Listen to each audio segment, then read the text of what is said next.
तो फ्रेंड्स, मैं संजय स्वागत करता हूं आपका एक और नई वीडियो में एक नई जानकारी के साथ, जिसमें मैं आपको बताऊंगा कि ईएल का अलार्म किन कारणों से आता है और उसको कैसे ठीक किया जाता है। तो फ्रेंड्स, ये अपना बॉबिन पैग है, जैसा कि आप देख पा रहे हो। तो सबसे पहले इसको अपन खोल लेते हैं। पैग है और मैं इसमें बताऊंगा कि आपको किन किन तरीक़ों से इसको ठीक किया जाता है।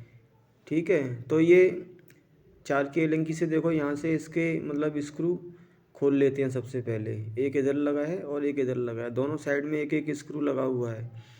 तो इस तरीके से इसको हमने खोल लिया है। अब देखो इसके बारे में। अब देखो फ्रेंड्स,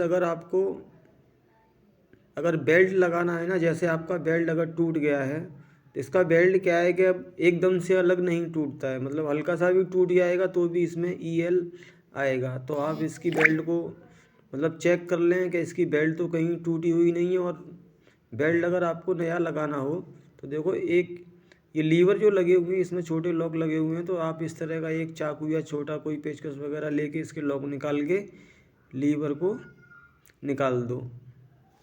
सबसे पहले लीवर को निकालने के बाद इसका बेल्ट चेक कर लो, कहीं बेल्ट तो अपना टूटा हुआ नहीं है। अगर बेल्ट टूटा है तो आप दूसरा उसमें डाल दो। तो देखो इस तरीके से ये लीवर को निकाल दिया। अब देखो ये मोटर के पास ये जो बेल्ट है ना, ये टूट जाता है। अगर आपको मोटर ये बेल्ट इसमें लगाना है तो देखो, ये मोटर यहाँ 3 के एलंगी के स्क्रू, अपने 3 स्क्रू इसमें लगे रहते हैं। तो ये तीनों को आप लूज कर लो। लूज कर लोगे तो मोटर अपनी लूज हो जाएगी, तो बेल्ट आसानी से बाहर निकल जाता है। ठीक है, इस तरीके से। और फिर इसको फिर वापस मतलब बेल्ट को लगाने के बाद वापस ये लीवर इसमें आराम से बिठा दो, इस तरीके से। सबसे पहले ये फर्स्ट नंबर का नीचे वाला बिठाओ, तो वो फर्स्ट नंबर है, इस तरीके से। और फ्रेंड्स, इसका ये जैसे लीवर आप बिठाओगे तो इसको सर्कुलर हाथों हाथ लगाते जाना, मतलब जैसे एक लीवर। और देखो अब ये इसका ये बॉबिन पैग है। ये बॉबिन पैग क्या होता है कि ये क्या है, लूज हो जाते हैं कई बार। और अगर ये लूज हो जाता है तो फिर ईएल का अलार्म आ जाता है। तो इसको आप 10 के पाना से यहाँ से टाइट कर दो, इस तरीके से। और कई बार ये क्या है, लूज होने के बाद हल्का अगर बाहर भी निकल जाएगा तो भी आपका ईएल आएगा। तो आप इसको चेक कर लें बॉबिन पैग को। ठीक है, इतना आ गया समझ में, इस तरीके से। और फ्रेंड्स, अगर ये फिर भी अगर आपका ये बार बार आउट हो रहा है, आपने सेटिंग भी कर दिया इसकी, मतलब बालकोन बॉबिन कैसे सेटिंग की जाती है इसके ऊपर मैंने एक वीडियो बनाया हुआ है, तो आप उस वीडियो में देख लेना कि बालकोन बॉबिन की सेटिंग कैसे की जाती है। हाँ, तो देखो इसको यहाँ से एक लीवर निकाल देंगे ऐसे। अब देखो यहाँ पे ये एक चेकनेट लगा हुआ है, तो इसका स्क्रू अपन लूज कर देंगे। और देखो अगर ये थोड़ा सा भी अगर आगे पीछे रहेगा तो आप मतलब यहाँ से लूज करके और इस स्क्रू को मतलब घुमाएंगे चेकनेट वाले को, तो ये एकदम सीधा हो जाएगा। और ये एकदम से मतलब सीधा रहना चाहिए। अगर थोड़ा सा भी इधर उधर रहेगा तो भी ये आउट होता रहेगा और ये चलेगा नहीं सही। तो इस प्रकार से आप यहाँ से इसकी सेटिंग कर सकते हो, इस तरीके से। और फिर वापस इसको लगाने के बाद फिर वापस इसका ये लीवर लगा दो और इसका सर्कुलर लूप लगा दो। तो इतनी सी बात। अब आपकी ये समझ में आ गया होगा कि यहाँ से क्यों आता है। और दोस्तों, इसके बाद मैं आपको और भी बताऊँगा कि कहाँ कहाँ से ईएल अलार्म को ठीक किया जाता है। इस तरीके से इसका सर्कुलर लूप लगा दीजिए। ये लग गया। तो दोस्तों, ये हो गया हमारा बॉबिन पैग में इतना ही काम है। ठीक है, ये हमारा हो गया। अब देखो मैं आपको इसको मशीन में लगाना बताता हूँ। तो देखो, एक ये यहाँ पे 5 की एलंकी का स्क्रू ये लगा हुआ है, तो आप इसको पहले टाइट कर लो। ये टाइट हो जाएगा इस तरीके से। हाँ, तो इसको टाइट कर लो। और देखो एक ये जो अपने इजेक्टर लीवर रहता है, एक स्क्रू इसके नीचे देखो, आपको ये मतलब दिखाई दे रहा होगा, एक स्क्रू इसके नीचे लगा रहता है। ये स्क्रू इजेक्टर लीवर के नीचे मतलब लगा रहता है। तो आप इसको भी टाइट कर दो। बॉबिन का सेंटर देख के इसको अपना टाइट कर दो, इस तरीके से हो गया टाइट। अब देखिए, अब आपको बताता हूँ कि बालकोन के बारे में।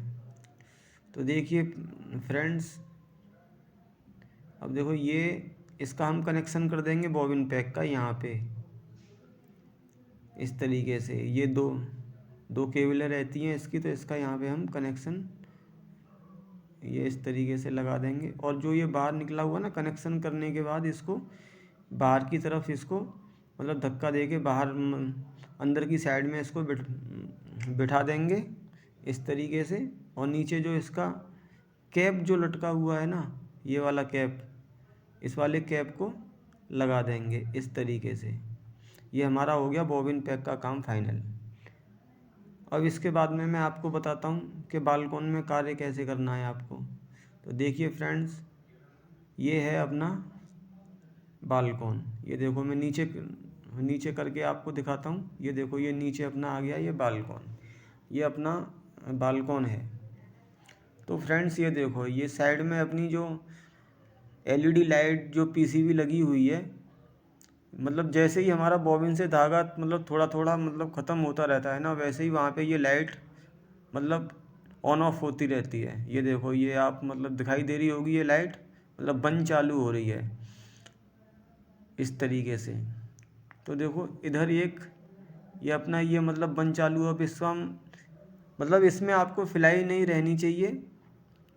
अगर इसमें फिलाई होगी लाइट के सामने तो भी ये ईएल का अलार्म देगा। तो इसके सामने मतलब ये लाइट बराबर इसको मतलब दिखाई देनी चाहिए। इसके सामने कोई भी मतलब फिलाई वगैरह कुछ मतलब डस्ट वगैरह नहीं रहनी चाहिए। इस तरीके से देखो ये ऑन ऑफ हो, जब ये मतलब बॉबिन चालू होती है तो इस तरीके से ऑन ऑफ होती रहती है। और देखो इधर ये इसका ये सेंसर लगा हुआ है, तो ये सेंसर भी ख़राब नहीं होना चाहिए और बालकोन की केबल भी ख़राब नहीं होनी चाहिए। अब देखो यहाँ पे मैं मतलब ये हाथ मतलब ऐसे करके उंगली को लगा रहा हूँ और हटा रहा हूँ, लगा रहा हूँ और हटा रहा हूँ। तो उसी प्रकार से जैसे मतलब उंगली इसमें मतलब इसके सामने दिखाऊंगा तो देखो यहाँ पे ये लाइट लगेगी। ये देखो ये लाइट लग रही है। और देखो जैसे ही हटा लूँगा उस तरीके से फिर उसकी लाइट देखो बंद हो जाएगी। देखो ये बंद चालू हो रही है ना, ये देखो ध्यान से देखो फ्रेंड्स, ये देखो बंद चालू हो रही है। और इसकी केबल भी ख़राब नहीं होनी चाहिए और गियर भी ख़राब नहीं होना चाहिए। तो प्रॉपर तरीके से बालकोन आपका सही होना चाहिए, मतलब बालकोन आपका चलना चाहिए। तो फ्रेंड्स आपकी समझ में ये मतलब इससे काफ़ी मतलब आपको जानकारी हासिल हुई होगी। और अगर कोई जानकारी हासिल हुई हो तो फ्रेंड्स आप चैनल को सब्सक्राइब कर लें, क्योंकि मेरे इस चैनल पर इसी प्रकार के वीडियो आपको मिलते रहेंगे। बालकोन का गियर कैसे लगाया जाता है वो मेरा ये वीडियो आप देख लें, तो इससे आपको बालकोन का गियर लगाना आ जाएगा कि बालकोन का गियर कैसे लगाया जाता है। तो फ्रेंड्स आज के वीडियो में बस इतना ही। जय हिंद, वंदे मातरम।